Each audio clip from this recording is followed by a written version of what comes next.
carried me through the trials and tribulations of life. To my father, a man of few words, but whose actions speak in volumes.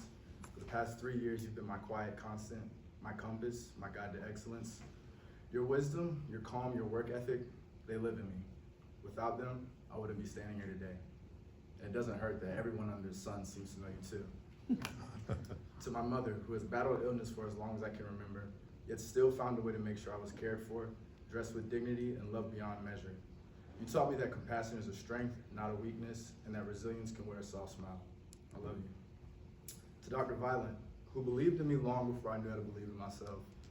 You didn't just push me, you elevated me. Your voice has been one of the most powerful forces in my development. I thank you.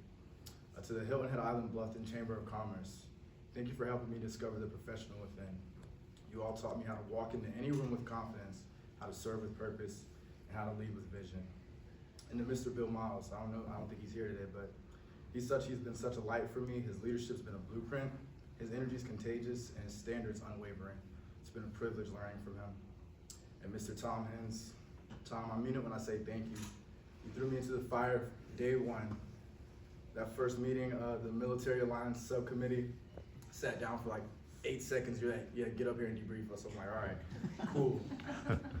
I was shocked, but in that moment, I found something new in myself, and you've been molding me into a true professional, and nobody works a room like you. And to my fellow inductees, when Dr. Violet asked if I would deliver this speech, I first thought of a way I could spin it into an extra credit assignment. You got it. But I was honored, seriously, and I was shocked. But as the reality set in, I began to reflect. What brought me to this exact moment? What decisions, what sacrifices, and what failures? I thought about the hours, the late nights, the long days of manual labor, 12 hours hauling furniture and appliances, and then shifting gears into schoolwork, business planning, and somehow trying to maintain a personal life. I thought about the version of me who used to lace up basketball shoes, believing that was my only path, until life humbled me. I was a collegiate athlete, and then I wasn't. A near life-threatening injury and a year of rehab later, I was no longer Tyler the basketball player. I was just Tyler. That identity crisis hurt, but it also shaped me. I was forced to pivot, to reinvent, to redefine my worth without a jersey. So I unplugged. I took myself off the grid. I read, I reflected, I sat with silence until I could hear myself think again. No social media, no distractions, no likes or views to validate me. Just the raw, unfiltered version of who I was and who I wanted to be. We live in a time where it's easy to think we're changing the world through our screens, but true change, it doesn't come through filters or posts. It comes from what we do in real time, in real rooms with real people. We can't build legacy through highlight reels. We build it by being present, by showing up in our communities, by offering our hands and not just our opinions. When I disconnected from the digital world, I reconnected with my purpose. And I encourage all of you, when life gets loud, when things feel a little bit unclear, unplug, take a step back, and tap into what's real. That's where your real power is. And that's when it hit me. Every single one of us is sculpting our future with the decisions we make daily. What we consume, who we spend our time with, the music we let feed our minds, and the mindset we choose every morning. It all matters. We are the authors of our own story, and accountability is the ink. It's easy to blame others, easy to point outward when life doesn't go our way. But when you hold yourself accountable, truly accountable, you unlock something powerful. You realize that for every setback, there's a setup for growth. Big problems get smaller, small problems become tools for resilience. That's how we evolve. And let's be real, this journey has not been easy for any of us.